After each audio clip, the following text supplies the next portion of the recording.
est ainsi proclamé élu président de la République.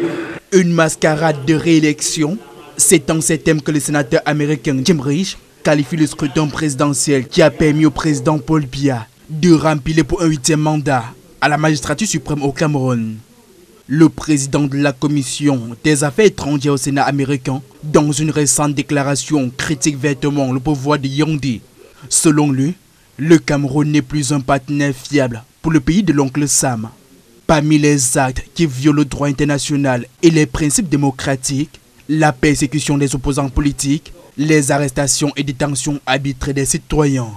Dans un contexte post-électoral particulièrement tendu, le Sénat américain, qui estime que le Cameroun représente un risque sécuritaire pour ses citoyens, appelle à réévaluer la relation entre les deux nations avant que la situation ne s'aggrave.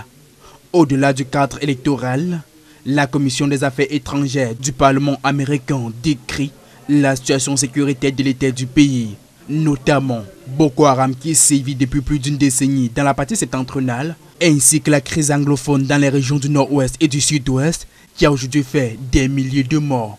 Cette sortie s'inscrit à la suite de plusieurs autres, notamment des organismes internationaux et des représentations diplomatiques, dont l'Union européenne, qui a récemment appelé le gouvernement camerounais à mettre un terme au recours excessif de la violence et aux violations des droits humains. Elle intervient à quelques heures de la prestation de serment du président de la République Paul Biya, 93 ans, pour un nouveau septennat.